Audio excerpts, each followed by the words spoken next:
Ah pardon, je me suis trompé de maillot, excusez-moi. Là, on est bien. C'est parti pour l'histoire du Real Madrid.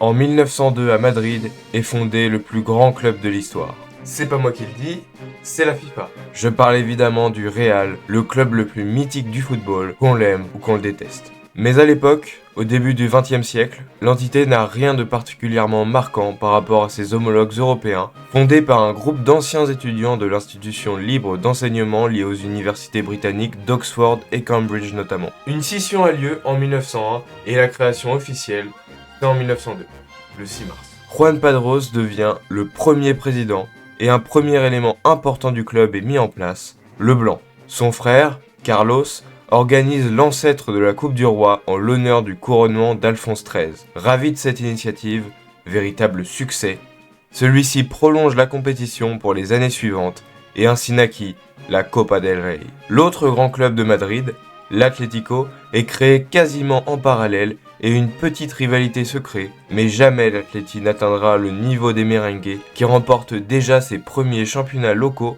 et la Coupe du Roi. Mais reparlons un peu du roi Alphonse XIII. Celui-ci offre au Madrid FC le titre de Real, comme d'autres clubs espagnols, la Sociedad, l'Espagnol, le Betis ou le Celta Vigo. Une marque noble encore présente aujourd'hui. Actuellement, c'est le Real, pas simplement Madrid. Dans les années 30, naît le championnat d'Espagne que les Madrilènes remportent à plusieurs reprises, de même que la Coupe nationale. Mais comme vous avez vu ma vidéo sur le Barça, vous savez ce qui se passe en Espagne à cette époque-là. Comment ça vous l'avez pas vu?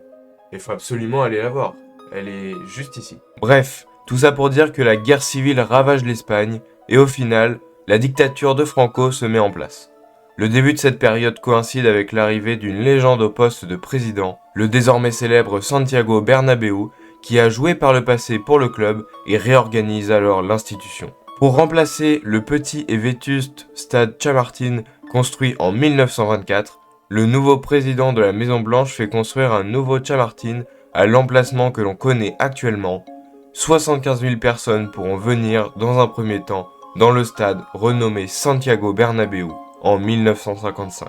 Il sera agrandi et rénové à plusieurs reprises pour atteindre 120 000 places à l'époque, des tribunes debout, avant de devenir 80 000 aujourd'hui.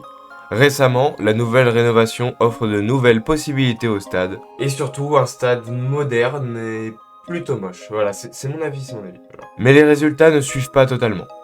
Aucun titre de champion remporté entre 1933 et 1954 et des résultats finaux médiocres avec des 7e, 10e et 11e places dans un championnat qui comprend à l'époque beaucoup moins d'équipes qu'aujourd'hui.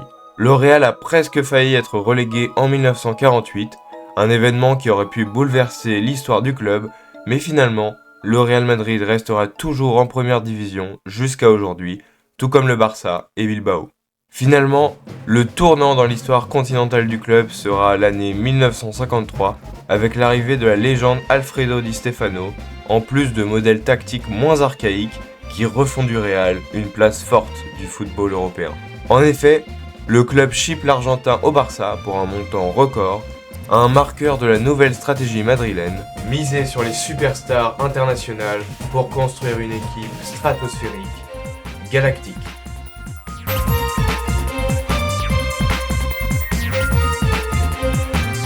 Grâce à toute cette modernisation du club, le Real reprend enfin la Liga grâce à Gento, un jeune prometteur tout juste recruté à Santander, et surtout grâce à Di Stefano, auteur de 29 buts, et logiquement Pichichi, meilleur buteur du championnat. Et l'hégémonie va se prolonger plusieurs années. En 16 saisons, entre 54 et 69, le Real termine toujours sur le podium du championnat et le remporte 12 fois, en plus d'une Coupe du Roi. Mais c'est plutôt ce qui se passe sur le vieux continent qui va nous intéresser. D'autres très grands joueurs rejoignent les rangs du club, comme Héctor Rial, qui permet au club de remporter la Coupe latine, ancêtre de la Ligue des Champions, en 55. Mais cette compétition laissera la place à la vraie Coupe d'Europe, telle des clubs champions, à laquelle participera le Real en 56. Après avoir écrasé le Servette Genève en 8e de finale, le Real se sort du piège yougoslave du Partizan Belgrade après avoir gagné 4-0 à l'aller. Les Madrilènes se font peur mais atteignent les demi contre le Milan. Et grâce à un Bernabéu imprenable, les merengues affronteront le Stade de Reims en finale au Parc des Princes. Cette équipe française, entraînée par Albert Batteux, est redoutable avec des légendes comme Raymond Kopa ou Michel Hidalgo. La finale est étriquée et le dénouement sera très heureux pour le Real qui s'impose 4-3 grâce à un doublé de Rial. Le Real soulève la coupe qui n'a pas encore ses grandes oreilles à l'époque et est le premier club qui écrit son nom au palmarès de la plus prestigieuse des compétitions européennes. Mais ce qui fait les très grandes équipes, c'est le maintien au très haut niveau pendant de nombreuses années. Et pour s'efforcer d'atteindre cet objectif, la Maison Blanche se procure l'autre immense attaquant de la planète avec Di Stefano. Raymond Kopa rejoint les Madrilènes pour écrire l'histoire. Ce duo infernal remportera 3 ballons d'or et participera grandement aux prochaines épopées du Real en C1, et notamment dès la saison 56-57, où, après avoir éliminé le Rapid Vienne et l'OGC Nice, les Merengues battent Manchester United et la Fiorentina pour être de nouveau sacrés champions d'Europe dans leur stade. Ce succès, renouvelé en 58 après une victoire au forceps en prolongation contre l'AC Milan, est aussi marquant par la capacité du Real de cette époque à non seulement gagner, mais surtout écraser ses adversaires, avec 25 buts inscrits en 7 matchs pour seulement 7 encaissés, un chiffre très faible pour l'époque. On n'est qu'en 58 et le Real a déjà 3 LDC. Et c'est pas fini. Car après avoir recruté une nouvelle étoile dans sa galaxie, le Hongrois Ferenc Puskás, l'attaque des Blancs est encore plus puissante. Le Magyar était le chaînon manquant et le quatuor d'attaque enquille les buts.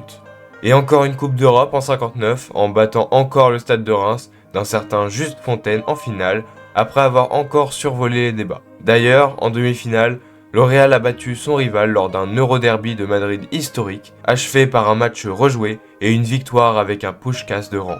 En 1960, l'ancien capitaine de l'équipe, Miguel Muñoz, s'assoit sur le banc et permet au club d'être plus régulier en championnat.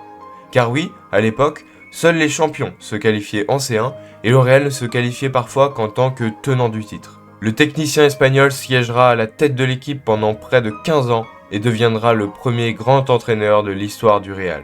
Car oui, le fait que l'institution soit au-dessus de tout a pu parfois gêner certains entraîneurs au fil des années à s'émanciper. Je pense que pour vous, aujourd'hui, c'est plus simple de citer des entraîneurs marquants du Barça que du Real par exemple. Mais Stefano est un quadruplé de Ferenc Puskás devant 135 000 spectateurs à Glasgow. À ce moment-là, le Real a gagné tout simplement toutes les éditions de la Coupe d'Europe. Et pour conclure une période stratosphérique, le Real remporte la première coupe intercontinentale, ex-coupe du monde des clubs, contre le vainqueur de la Libertadores, Peñarol. Cet été marque le pinacle, mais aussi la fin de la première époque galactique du Real Madrid, avec l'émergence de la période Yéyé, une nouvelle génération de joueurs, principalement espagnols, qui dominera le football ibérique des années 60, inspiré par la chanson des Beatles, She Loves You. Mais l'équipe loupe le coche au premier tour de la Coupe d'Europe des clubs champions contre le Barça. Après un nul 2-2 au Bernabéu, les Merengues s'inclinent au Camp Nou. Une nouvelle confrontation vivement critiquée par les observateurs en raison d'un arbitrage jugé douteux. L'année suivante, le Real retrouve les sommets européens en finale à Amsterdam contre le Benfica Lisbonne d'Eusebio, mais malgré un triplé de Puskás, le Real ne résiste pas en deuxième période et s'incline 5-3. En 62-63, le Real ne passe pas les tours préliminaires de C1 et réalise donc sa pire performance en Coupe d'Europe, mais revient au sommet dès la saison suivante. Entre-temps, et pendant toutes ces années, le Real a disputé certains étés un tournoi amical qui se dénommait la Petite Coupe du Monde des clubs. Mais en 63, en pleine compétition, Alfredo Di Stefano est pris en otage par les forces armées de libération nationale du Venezuela et relâché 3 jours plus tard. Cet événement montre déjà l'influence du football et de la légende du Real dans le monde entier. Mais retournons en Europe pour la saison 63-64. Une saison qui voit le Real réaliser un très beau parcours, comme à la belle époque, pour accéder à la finale de la plus prestigieuse des compétitions européennes face à l'autre club milanais, l'Inter, et sa célèbre tactique ultra défensive du catenaccio. Voulant imiter ce système en jouant défensif, Muñoz entraîne la défaite du Real et se brouille avec Di Stefano, qui quitte le club avec effet immédiat. Comme si le Real était fâché avec la C1, et l'année suivante, ils sortent en quart de finale.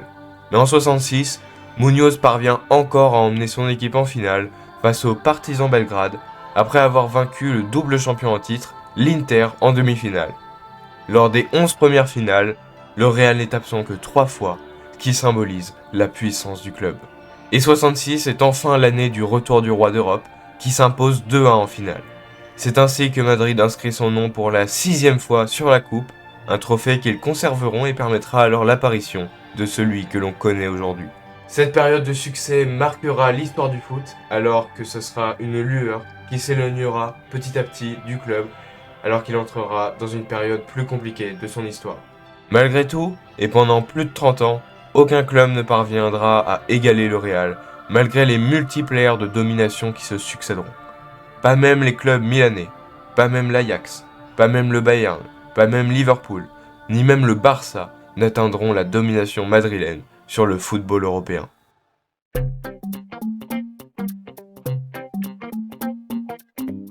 Les années 70 marquent la fin de la période Santiago Bernabéu. Pendant une décennie, le Real enchaîne les bonnes et mauvaises performances en championnat, avec 6 titres en 11 ans, mais seulement 6 podiums. Le reste des saisons est conclu par de nombreuses places médiocres, jusqu'à même finir 9e en 77. Le boss emblématique des merengues meurt en 78, après un règne de 35 ans à la tête du club. Le monde du football rend hommage encore aujourd'hui à cet illustre personnage qui a réussi à mettre la lumière sur un club pas comme les autres. Son décès marque la fin d'une ère, la plus fructueuse pour un mandat de président du Real. Aucun de ses homologues ne restera aussi longtemps, et peu seront aussi emblématiques, mis à part peut-être Pérez. Pour lui rendre hommage, chaque année, jusqu'en 2018, un tournoi amical aura lieu en son hommage. Après le départ de Muñoz, plusieurs entraîneurs vont se succéder sur le banc, dont le Yougoslave Vujadin Boškov, qui emmène l'équipe en finale de Coupe des clubs champions en 81 contre l'immense Liverpool. Mais l'équipe doit s'incliner sur un but du défenseur Alan Kennedy en fin de match. Les Blancs enchaînent les podiums en Liga dans les années 80 grâce à une nouvelle génération, la Quinta del Buitre, la quinte du vautour. Un vautour, c'est un charognard, tout simplement, et une quinte, c'est une suite de 5 au poker, mais j'ai du mal à voir le rapport avec une équipe de foot. Mais ce qui compte, c'est la performance, et la Quinta del Buitre écrase le game à la fin des années 80 avec 5 titres consécutifs, et surtout, pour la première fois depuis près de 20 ans, le Real s'empare enfin d'une Coupe d'Europe. Pas la grande, mais c'est déjà ça. Surtout que le club reproduit ce succès l'année suivante, en 86, mais ne parvient pas à aller au-delà des demi-finales en C1, éliminé 3 fois de suite à ce stade de la compétition, malgré des joueurs exceptionnels, Sanchis, Vázquez, Mitchell, Pardesa, puis Sanchez, Juanito, Valdano ou encore Santillana. Mais cette quinta est dépassée au début des années 90 par l'autre grand club d'Espagne, le Barça de Cruyff et sa Dream Team. Allez voir encore une fois ma vidéo sur le Barça pour en savoir plus. Entre 67 et 95, le Real remporte 15 titres de champion et 7 Coupes du Roi. Une période faste, contre les 10 Ligas et 3 coupes remportées depuis, mais aucune Ligue des Champions. C'est une anomalie pour un club d'une telle dimension. Alors oui, le Real n'a pas gagné autant de trophées nationaux depuis, mais quand même. Il serait temps de renouer avec le succès, comme au bon vieux temps. Il faut donc une nouvelle génération pour revenir au top du football, et elle arrive en 95 avec de futures légendes comme Raúl, Fernando Hierro, Ivan Zamorano et Redondo. En plus de recrues comme Roberto Carlos, Mijatovic, Schuker et Seedorf. Et surtout un entraîneur de renom, Fabio Capello, vainqueur de la C1 en 94 avec Milan. Mais avant de reprendre la route de la gloire, il faut que vous vous abonniez immédiatement, ça fait plaisir et en fait c'est obligatoire. Sinon vous continuez pas la vidéo, j'attends. Voilà, c'est bon. Et puis liker aussi, ouais, c'est cool.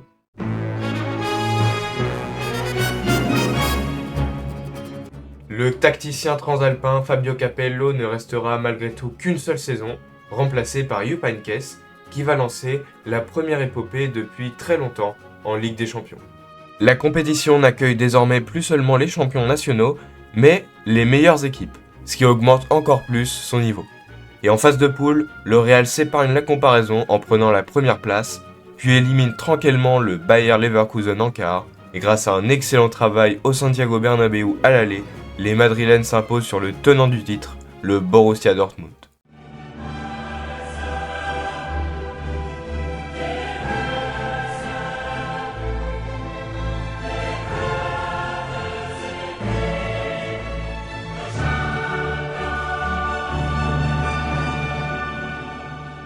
En finale, la Juve de Zidane, Inzaghi et Del Piero ne peut rien, et le Real use des largesses de la défense turinoise pour s'imposer 1-0, malgré avoir été dominé tout le match.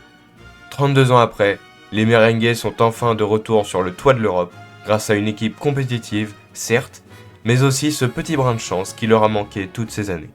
Oui, le succès en Ligue des Champions, ça ne dépend pas que du niveau des équipes. C'est aussi un exploit qui a donc sa part de chance. Mais le Real n'est pas régulier en championnat, devancé à de nombreuses reprises par des clubs comme le Barça, Valence ou la Corogne, ce qui coûte sa place à Jupp Heynckes en novembre 1999, remplacé par un ancien joueur du club et futur sélectionneur de l'Espagne entre 2008 et 2016, Vicente Del Bosque. Avec lui, le Real se relève mais ne termine que 5e en championnat, mais à seulement 7 points du champion galicien. Le club ne sera donc pas européen la saison suivante, sauf s'il performe en Ligue des Champions, sans atteindre seulement les quarts de finale comme en 99. En poule, malgré une défaite à l'Estadio das Antas de Porto, les Madrilènes sont premiers et accèdent au nouveau deuxième tour. Avec la disparition de la Coupe des Coupes, l'UEFA ajoute 8 équipes en plus à sa grande compétition, ce qui permet de créer une deuxième phase de poule avec les 16 meilleures équipes, des groupes très relevés. Et même si le Bayern les écrase sur les 2 matchs, le Real s'en sort face aux modestes Rosenborg et Dynamo Kiev pour ensuite surprendre en battant le tenant du titre, Manchester United et le légendaire Sir Alex à Old Trafford 3-2 après avoir mené 3-0, et ce, aussi, grâce à un jeune gardien du centre de formation, un certain Iker Casillas, qui devient déjà titulaire au sein du club. 3 clubs espagnols sont en rendez-vous des demi-finales, Valencia, le Barça et bien sûr le Real, qui va rencontrer son bourreau du deuxième tour, le Bayern d'Elbert et Lizarazu. Mais au match aller, le jeune Anelka ouvre rapidement la marque avant que l'Allemand Jeremis ne marque contre son camp. Le score n'évoluera plus et le Real se déplace à l'Olympiastadion avec une avance de 2 buts. Le match est tendu et heureusement, malgré la domination du Bayern, Anelka marque de la tête et permet au Real de s'imposer sur l'ensemble des 2 matchs pour accéder, presque miraculeusement au vu de la saison, à la finale contre la surprise valencienne. Et la réussite du Real en 98 n'était pas qu'un simple oasis au milieu des déserts. Le club est bel et bien de retour pour écrire l'histoire en gagnant 3-0 contre ses compatriotes, pourtant très séduisants à l'époque, et de 8. Mais quand tout semble aller bien pour le président Lorenzo Sanz, celui-ci décide de se faire réélire de manière anticipée, croyant que ce serait une simple formalité. Mais un rival de taille va pointer le bout de son nez. Car la présidence de Sanz est marquée par de grosses erreurs, notamment dans la gestion des finances du club, qui ternissent un paysage merveilleux à l'aube du XXIe siècle. Du coup, ses opposants veulent absolument une bonne raison pour détrôner Sanz. Et le milliardaire Florentino Pérez, déjà expérimenté en politique, va trouver l'argument parfait pour séduire les socios, les actionnaires du club. Le Real Madrid des années 50 misait sur l'association des plus grandes perles du football avec Di Stefano, Copa et Puskás. Alors pourquoi ne pas refaire la même chose pour débuter le nouveau millénaire? Le joyau du foot, à l'époque, Luis Figo, milieu du Barça et futur Ballon d'Or. Et donc Pérez veut engager un joueur du Barça? Étrange quand même. Mais en fait, ça s'explique par 2 choses. De 1, c'est le meilleur. Et surtout de 2, ça affaiblit le rival. Un rival souvent supérieur au Real sur la scène nationale. Mais surtout, Pérez promet aux socios que s'il est élu et que Figo n'est pas transféré, il remboursera tous les abonnements des socios pour la saison. Ceux-ci n'ont donc rien à perdre et l'élise alors président du Real Madrid. Et avec quel argent Pérez a-t-il prévu de rembourser les socios si Figo ne vient pas? Et pas avec le sien, mais avec celui de Figo directement. En fait, grâce à ses relations, il a réussi à obtenir une quasi-promesse de transfert de la part de l'agent du joueur, qui avait accepté cette clause, étant certain de la venue prochaine de son client au Real Madrid. 61,7 millions d'euros. Un record. Figo signe au Real et devient la première pièce de l'échiquier dans son nouveau club, qui revient enfin sur le devant de la scène en Liga. Et malgré l'élimination en demi par un Bayern revanchard, il est temps d'ajouter une nouvelle pierre à l'édifice. Florentino Pérez se dit qu'il manque au Real encore un bon meneur de jeu. Alors pourquoi ne pas prendre le meilleur? Le Ballon d'Or 98, Zinedine Zidane, pour 77 millions d'euros. Il deviendra très vite le joueur le plus emblématique du club, avec son maillot floqué du numéro 5, alors qu'un autre Français, Claude Makélélé, fait ses classes au milieu de terrain pour devenir indispensable au dispositif tactique madrilène, installé dans ce rôle de récupérateur devant la défense, un joueur qui mouille le maillot comme on les aime. Pourtant, en championnat, l'équipe est distancée, ne terminant que 3ème, en plus de la défaite le jour du centenaire du club en finale de Coupe du Roi contre la Corogne. On sait que la régularité en championnat dans une ligue si relevée, c'est compliqué, mais pour cette équipe quand même. Mais ce qui compte, c'est ce qui se passe sur le vieux continent. En Ligue des Champions, le Real passe sans souci les 2 phases de groupe, mais est encore en difficulté contre le Bayern en quart de finale. Défaite 2-1 à l'aller à Munich, avant un retour qui s'annonce épique au Bernabéu. Grâce à un Zidane des grands soirs, Iban Elguera et Guti permettent au Real d'atteindre le dernier carré contre son ennemi catalan, le FC Barcelone de Kluivert, dans un Camp Nou imprenable pour le Real depuis 19 ans. Zidane fait enfin trembler les filets pour une victoire 2-0. Au retour, un partout, et le Real se hisse encore en finale pour la 12e fois de son histoire face au Bayer Leverkusen, redoutable cette saison-là, et quelques grands noms comme Michael Ballack. Raúl, le buteur merengue, ouvre le score dès la 10e minute de jeu, mais Lucio égalise dans la foulée et le gardien titulaire César Sanchez se blesse, remplacé par Casillas, réalisant plusieurs arrêts miraculeux. Mais grâce à cette merveille de Zidane, le Real prend l'avantage et le conserve jusqu'au bout pour aller chercher la 9e. La preuve que ce projet galactique n'est pas du tout passéiste. Pour le moment. Et Pérez veut encore rajouter une couche. Donc il prend le double ballon d'or Ronaldo, tout juste champion du monde, et l'équipe domine tout. Écrase même. Surtout en Ligue des Champions, avec des victoires sensationnelles contre le Milan et surtout contre Manchester United en quart de finale. Quelle performance de Ronaldo au match retour qui détruit les Anglais pour aller pour la 4e fois consécutive en demi-finale de la plus prestigieuse des compétitions européennes. Face à eux, l'ancien club de Zizou, la Juve de Nedved, Trezeguet et Del Piero. À l'aller, au Santiago Bernabéu, l'avance prise n'est que d'un but et le retour s'annonce trépidant. Sans Makelele, le Real se fait tout petit et est mené 2-0 à la mi-temps. Heureusement, coup de pouce des Italiens sur ce penalty pour Figo. Mais Buffon s'interpose et maintient l'avance de son club. Nedved en ajoute même un 3e et malgré la réduction du score par Zidane, le Real est éliminé aux portes de la finale. Et non, il n'y aura pas de décima pour cette année.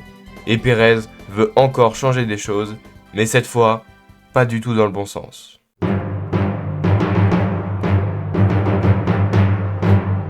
Il commence par virer son entraîneur, le futur marquis de Del Bosque, alors que celui-ci arrivait plutôt bien à gérer les égos surdimensionnés du vestiaire. De plus, Makelele, conscient de son rôle primordial au Real, réclame une augmentation. Il veut toucher au moins la moitié du salaire de son compatriote Zinedine Zidane. Mais le club refuse, soi-disant pour des raisons financières. Vexé, une altercation a lieu entre le franco-congolais et Jorge Valdano, le directeur sportif, qui l'invite gentiment à aller se faire voir, et le place sur la liste des transferts. Grave erreur, car Chelsea paie 20 millions d'euros pour s'offrir ses services, et le milieu merengue se retrouve déstructuré. D'autant plus avec l'arrivée d'une nouvelle star, le mancunien David Beckham, qui déséquilibre un peu plus le milieu de terrain déjà mal en point, et qui oblige à jouer avec un seul joueur au milieu à vocation défensive. Et oui, comme le disait si bien Zizou, pourquoi mettre une autre couche de peinture dorée sur la Bentley alors que vous perdez tout le moteur? Pour Pérez, ce qui compte c'est ce qui rend bien et Makelele, il faisait le sale boulot, celui qu'on ignore et on préfère toujours voir les artistes à l'œuvre. Mais en fait, il était indispensable. Et les conséquences ne se font pas attendre. Déjà mis en difficulté par le FC Porto d'un certain José Mourinho en poule, le Real passe les 8e et se retrouve en quart contre l'AS Monaco. Et ce séduisant ASM de Deschamps a fière allure cette saison. Leader de Ligue 1 pendant une grosse moitié de la saison, le club de la Principauté n'oppose pas assez de résistance au Bernabéu, mais au retour, c'est une autre histoire. Malgré l'ouverture par Raúl, la seconde période est catastrophique et plus rien n'empêche la défaite de Madrid sur le score de 3-1. Plus rien ne va et le club termine 4e en Liga, deuxième saison quasi blanche consécutive pour un projet fou qui semble avoir misérablement échoué. Ni le Ballon d'Or Michael Owen, ni ses stars ne parviendront à passer les 8e de finale en 2005, idem en 2006, malgré Robinho, Antonio Cassano et Julio Baptista. Figo s'en ira en 2005, Zidane quitte même le football en 2006 et Ronaldo et Beckham le club en 2007, Van Nistelrooy marquera beaucoup, mais sans aider en Ligue des Champions, prise par son rival en 2006 par ailleurs, et le Real ne passera pas les huitièmes en 2007, 2008 et 2009 non plus. Pérez s'en est allé et Calderón le remplace, sans changement, si ce n'est 2 titres en Liga. Mais le Barça remonte en puissance avec Guardiola en gagnant le sextuplé en 2009.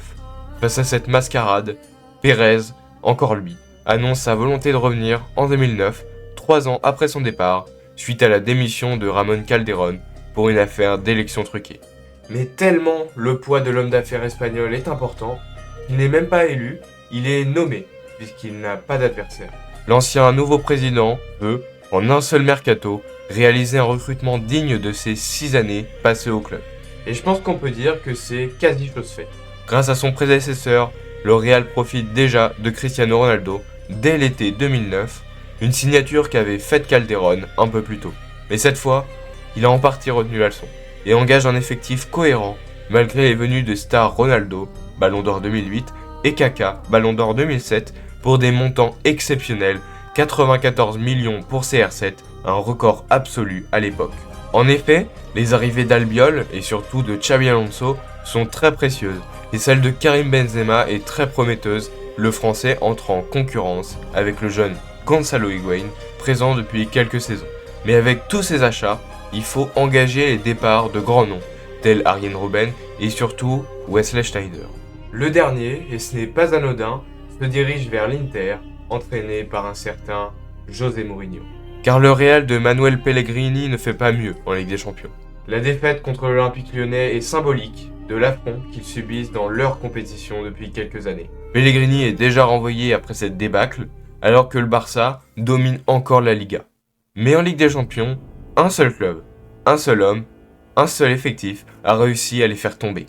Un entraîneur lusitanien qui va devenir l'obsession du Real Madrid. En demi-finale, à Giuseppe Meazza, l'Inter s'impose 3-1 grâce à une tactique millimétrée imposée par José Mourinho. Au retour, malgré la défaite 1-0, le club Nerazzurro se qualifie et gagne la Ligue des Champions, un exploit immense qui ne passe pas du tout inaperçu en Espagne et chez les Blancs. Dès le soir de la finale, José fait ses adieux et annonce son départ vers le Real. Un nouveau challenge pour le Mou, tenter de remporter pour la 3e fois avec un 3e club différent la Ligue des Champions. Une performance qui n'a jamais été faite.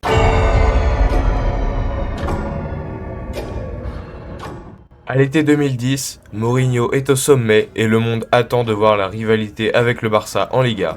Et ce sera le 29 novembre 2010 au Camp Nou. En attendant, 3 recrues renforcent le milieu madrilène.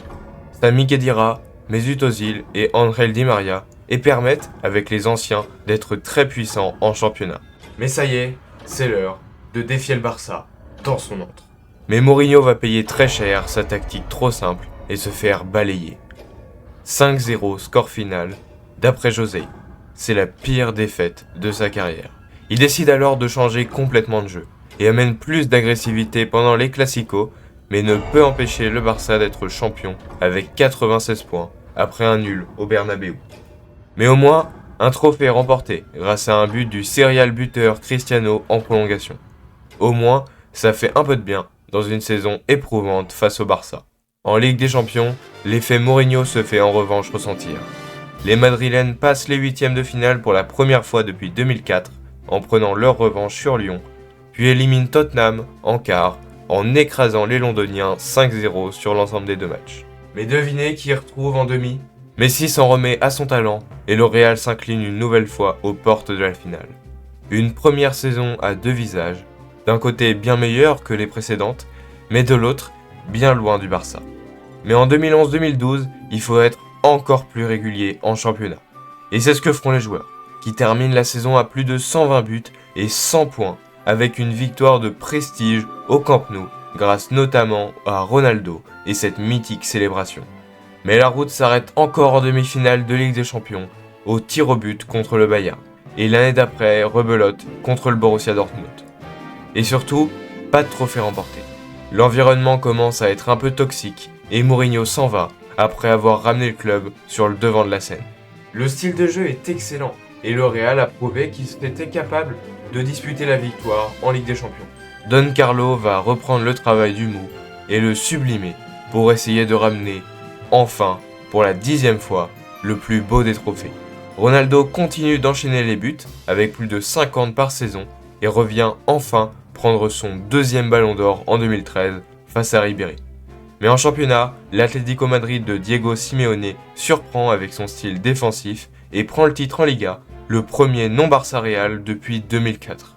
Mais l'effectif madrilène semble plus fort, avec en défense sur les côtés, à gauche le successeur de Roberto Carlos, le Brésilien Marcelo, et à droite le jeune du centre de formation qui a fait une pige au Bayer Leverkusen, Dani Carvajal, et ce devant les bouchers dans l'axe, Sergio Ramos, Pepe, bientôt suppléé par Raphaël Varane. Les résultats en championnat ne sont pas excellents, mais il reste la Ligue des Champions. Grâce à un recrutement encore une fois ciblé, l'ailier des Spurs Gareth Bale rejoint le Real et le milieu croate Luka Modric prend du poil de la bête. La nouvelle BBC en attaque va devenir l'un des trios les plus puissants du monde en inscrivant une flopée de buts pendant des années. En C1, lors de la phase à élimination directe, le Real enchaîne 3 clubs allemands et s'en sort face à Schalke et Dortmund. À l'aller, au Santiago Bernabéu contre le Bayern, Benzema offre une courte victoire 1-0 avant le déplacement à l'Allianz Arena. Et dès le quart d'heure de jeu, Ramos une fois. Puis 4 minutes plus tard, Ramos 2 fois. Et à la demi-heure de jeu, le chaos technique. Cristiano signe le doublé en fin de match pour un succès stratosphérique du Real contre le Bayern de Guardiola. Les merengues se dirigent en finale pour la première fois depuis 2002 et retrouveront un adversaire qu'ils connaissent bien à l'Estadio da Luz de Lisbonne. L'Atlético ne part pas favori face à l'Armada madrilène, mais pourra compter sur une défense extraordinaire qui n'a encaissé que 6 buts sur toute la campagne, mais handicapé tout de même par la sortie de Diego Costa sur blessure dès le début de match. Pourtant, c'est bien les Colchoneros qui ouvrent le score par Diego Godin. Malgré la domination, l'Atleti plie mais ne rompt pas. Nous sommes à la dernière minute, dernier corner, dernière occasion pour les Madrilènes. Ramos, 3 fois. Le futur capitaine place encore sa tête pour offrir la prolongation à ses coéquipiers. Courtois ne peut absolument rien. C'est sûrement le but décisif, car trop fatigué, l'Atlético ne peut rien et les Blancs déroulent. Succès 4-1 en finale pour s'offrir la décima, l'une de celles qui fut les plus dures, pas seulement sur le terrain cette saison, mais aussi depuis des années à galérer à passer les 8e de C1. Mais un homme, un seul, a tout remis sur le droit chemin, et qui de mieux que Carlito et son adjoint Zidane pour finir le travail au sein d'un collectif stratosphérique et qui semble prêt à se lancer de nouveau dans la quête des plus grands exploits. Et même si en 2015 des résultats seront décevants, le peuple madrilène n'oubliera pas que c'est Carlo qui leur a apporté la décima et n'oubliera pas ce qui va se passer par la suite. Mais son successeur, Rafa Benitez, est limogé après 6 mois. Et c'est la crise, avec un club seulement 3e en Liga et une volonté de renouveau, et de lancer un dernier cycle avec la génération Ronaldo. Il faut donc une nouvelle tête pour incarner ce projet sans la légende Iker Casillas, remplacé par Keylor Navas.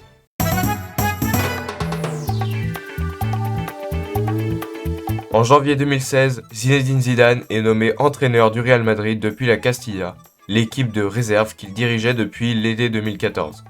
Et les faits semblent fonctionner. Les merengues rattrapent leur retard en Liga et terminent à 1 point du champion barcelonais. Mais en Champions, le Real semble annihiler ses chances en allant perdre 2-0 sur le terrain des modestes Allemands de Wolfsburg en quart de finale. Il faudra donc une bonne performance au retour pour remonter ce retard. Heureusement, Ronaldo est en feu et plante le doublé dès la première période. Avant de finir le travail, sur ce coup franc où le mur saxon laisse un trou béant pour permettre à CR7 de réaliser un nouveau triplé. En demi-finale, il retrouve un faible Manchester City, tombeur du PSG. Et c'est vraiment dommage parce qu'on aurait vraiment aimé revoir PSG Real comme en poule où les Parisiens avaient tenu tête au grand Real Madrid. Et sans grande histoire, Bale offre la victoire à ses coéquipiers dans une double confrontation terne au global, dans une LDC 2016 très triste, et le Real retrouve le même adversaire qu'en 2014 en finale, à San Siro, face à des Colchoneros revanchards et sans doute plus puissants qu'il y a 2 ans. Mais cette fois, Sergio Ramos n'attend pas longtemps pour faire trembler les filets. Le score n'évolue pas, surtout quand Griezmann rate ce penalty. Et il est là, le coup du destin cette année. Mais Yannick Carrasco égalise en fin de match. Et cette fois, moins erraté qu'à Lisbonne, les défenses tiennent le choc et la séance de tir au but sera décisive. Les 7 premiers tireurs madrilènes réussissent leur tir et c'est au tour de Juan Fran de tenter sa chance. Et Ronaldo à la undécima, au bout de son pied. Quel sang-froid! Le Real remporte sa 11e Ligue des Champions, inespérée, 5 mois après avoir changé d'entraîneur. Et l'année 2016-2017 qui s'ensuit va être tout simplement sublime pour le club. Successeur du Barça en Liga avec 93 unités et nouvel auteur du record d'invincibilité espagnol, les protégés de Zizou écrasent Naples en 8e de finale pour affronter le Bayern en quart. Et comme en 2014, le Real s'impose par un but d'avance à l'aller sur les hommes d'Ancelotti. La qualification semble être une formalité au retour. Et pourtant, je peux pas passer outre les scandales d'arbitrage comme je l'ai fait sur ma vidéo sur le Barça, donc voilà, je suis assez équitable, mais là c'est trop.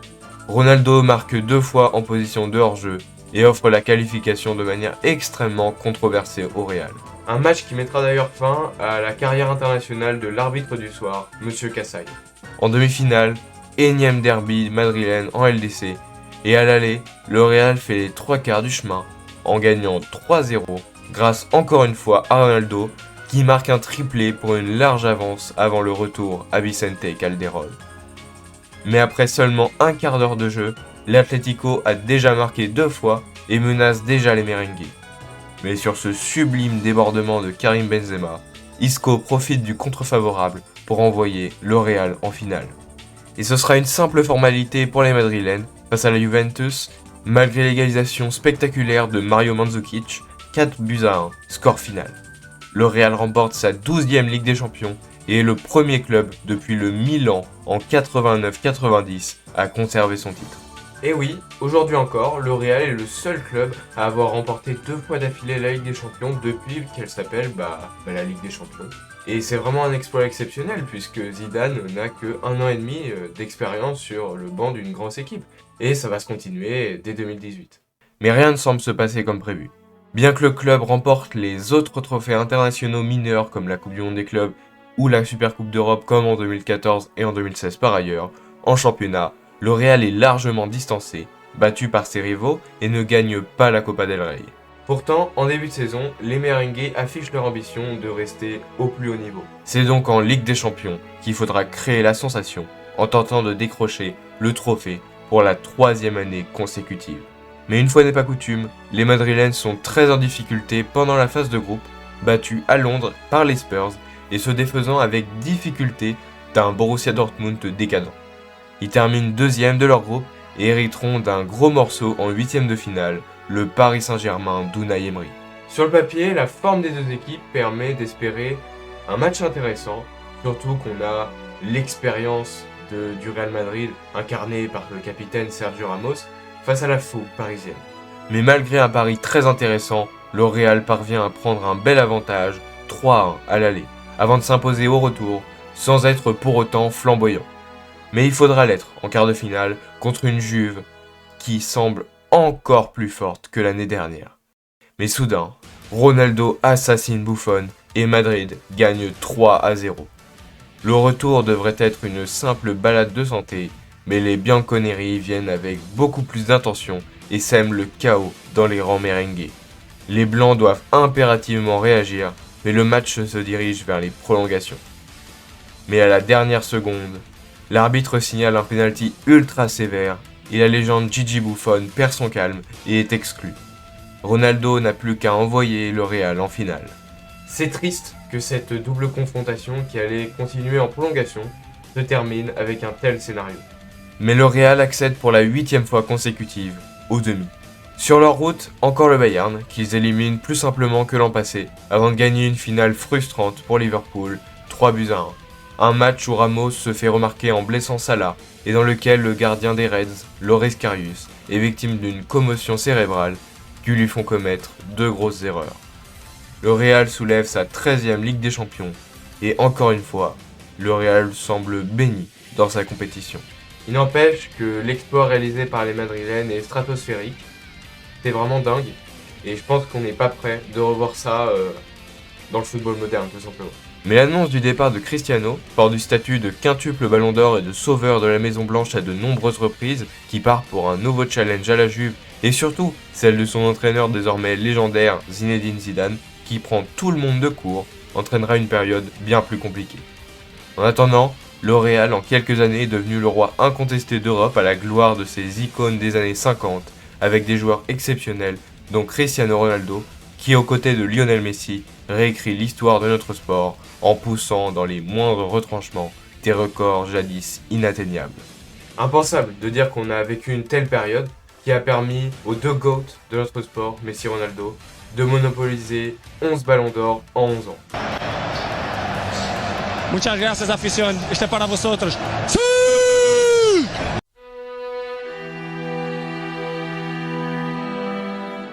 Quelques jours à peine après l'annonce du départ du chef d'orchestre numéro 5, Julen Lopetegui, alors sélectionneur de l'Espagne, est nommé à la tête de l'équipe première. Il est alors limogé immédiatement par la Roja, à la veille de l'entrée en lice espagnole au mondial. Lui est reproché son manque de transparence dans cette signature. Et c'est un échec complet. Lopetegui est renvoyé après à peine 3 mois en Liga et le club plonge à la 9e place, vaincu par l'Atlético et le Barça. Son successeur, Santiago Solari, ne fera pas beaucoup mieux. Surtout après des claques reçues en Coupe du Roi et surtout en Ligue des Champions où, après avoir gagné à l'aller à la Johan Cruyff Arena, les Amsterdamois écrasent le Real sur cette merveille de Schöne. L'Ajax élimine le Real dès les 8e et il faut endiguer cette mauvaise passe. Et qui de mieux qu'une légende pour faire ça. Un peu comme en équipe de France en 2005, Zidane revient au poste et parvient à limiter les dégâts en terminant 3e en championnat, mais avec 68 points, le pire total de l'histoire du club depuis que la victoire rapporte 3 points. Après une saison catastrophique, c'est le moment de se relancer. Et conscient des lacunes à certains postes, Zizou engage un mercato ambitieux avec du renforcement à chaque ligne, avec l'arrivée de Militao et Mendy en défense, et celle de Rodrigo en attaque, aux côtés d'un autre Brésilien présent depuis 1 an, Vinicius. Sur le papier, c'est vraiment pas dégueu, avec toujours les tauliers Ramos, qui est devenu encore plus tueur, et Benzema, qui s'épanouit parfaitement. Le seul couac, c'est l'arrivée d'Eden Hazard pour un montant stratosphérique. Je peux pas dire la somme, tellement c'était indécent, mais c'était un énorme flop. Mais au global, ça paye, avec un titre en Liga, dont un rush final majestueux en pleine pandémie, qui assure tranquillement la première place. Mais en Champions, le bas blesse. Après avoir été écrasé 3-0 au parc en ouverture de la phase de poule, les Madrilènes héritent de Manchester City au tirage au sort. Au match aller, l'équipe n'est pas assez puissante pour stopper les hommes de Guardiola qui gagnent 2-1 au Bernabéu. Et 6 mois plus tard, au retour, la machine enrayée depuis 2 ans n'est toujours pas réparée. Le Real est éliminé dès les 8e de finale. Encore. La saison suivante est plus satisfaisante, on va dire, au global, mais le titre leur échappe en Liga et en Coupe du Roi. Cette année, pendant la rénovation du Bernabéu, le club joue ses matchs à l'Estadio Alfredo Di Stefano de Valdebebas. En Ligue des Champions, après avoir terminé premier de poule sans convaincre, le Real élimine l'Atalanta et Liverpool pour retourner en demi-finale et rencontrer une surprise, Chelsea. Les Blues ont changé d'entraîneur à l'hiver, mais semblent métamorphosés par Thomas Tuchel. Les Londoniens ouvrent rapidement le score et seul Benzema peut rivaliser. 1 partout à l'aller avant un retour à sens unique. Les Madrilènes s'inclinent 2-0 et sont éliminés. Triste sortie pour Zidane, qui n'arrivera jamais à reproduire l'exploit de son premier passage. Il est remplacé par son ancien supérieur, Carlo Ancelotti, qui fait son retour au Real après une saison et demie convaincante chez les Toffees d'Everton. Il amène avec lui une assurance supplémentaire et une solidarité derrière, avec des joueurs désormais ultra expérimentés et toujours présents comme le milieu Kroos, Casemiro, Modric.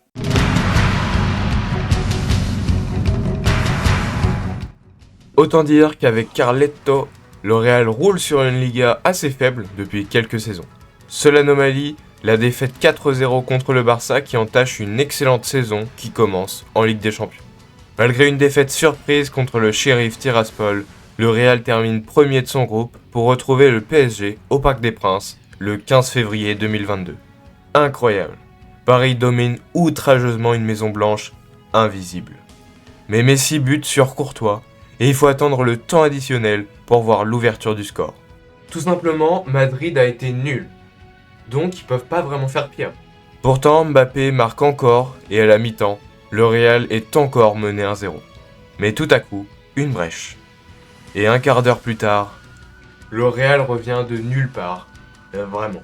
Et sur l'engagement, incroyable. Benzema signe le triplé comme à la grande époque de CR7, et au mental, le Real prend le dessus et se qualifie en ayant finalement été dominé pendant les 3/4 de la double confrontation. Mais ce qui compte, c'est la qualif. Et le Real va enfin s'affirmer lors du match aller à Stamford Bridge contre le tenant du titre, Chelsea, qui les avait éliminés l'an passé. Encore un triplé, Benzema est au sommet et on se dit que c'est déjà joué, comme contre la Juve en 2018.